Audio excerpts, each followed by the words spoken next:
कामनाओं की पूर्ति भी आपकी तभी होती है जब आप स्वस्थ शरीर में हैं, एक स्वस्थ शरीर आपके पास है।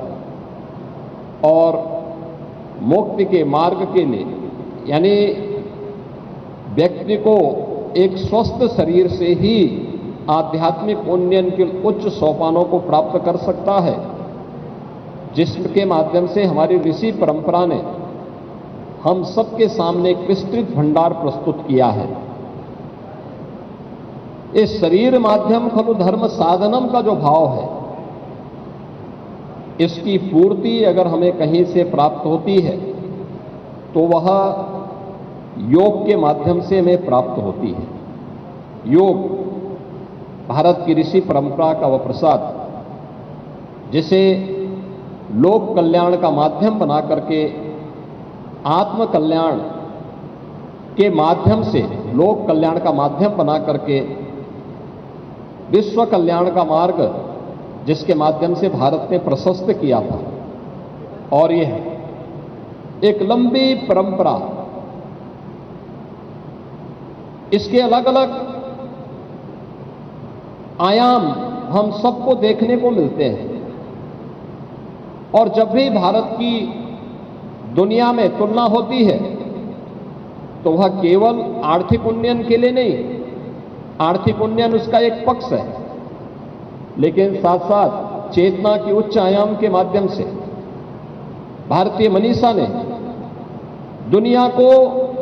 जिन स्थितियों से अवगत कराने का कार्य किया था, उन स्थितियों, उन चेतना के आयामों के माध्यम से व्यक्तित्व के विकास के साथ साथ ब्रह्मांड के उन रहस्यों के उद्घाटन करने में जो आज भी विश्व मानवता के लिए दुर्लभ जैसा है,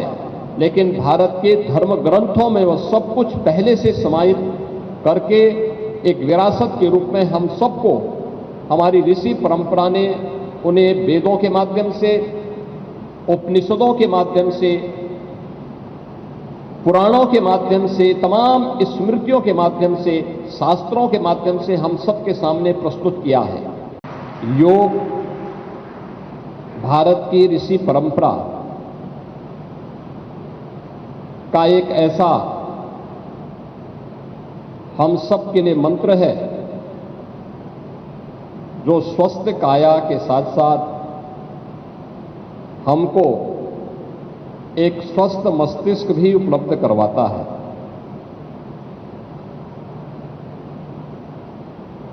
भारतीय मनीषा ने योग के बारे में प्राचीन काल से ही इसके महत्व के बारे में हम सभी को बहुत विस्तृत रूप से अवगत कराया था। और वैसे भी भारतीय मनीषा का यह मानना रहा है कि शरीर माध्यम खलु धर्म साधनम, यानी जितने भी धर्म के साधन हैं, धर्म, अर्थ, काम और मोक्ष, इन सब की प्राप्ति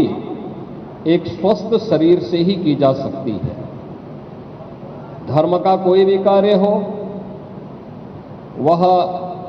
आध्यात्मिक उन्नयन का हो या फिर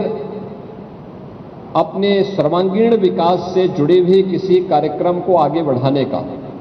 सांसारिक उत्कर्ष का कार्य हो या आध्यात्मिक उन्नयन का कार्य, इस स्वस्थ शरीर के बगैर नहीं हो सकता। इसी प्रकार से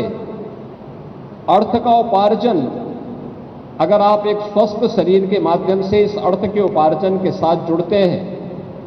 तो वह आपके लोक कल्याण का माध्यम बनता है, आपको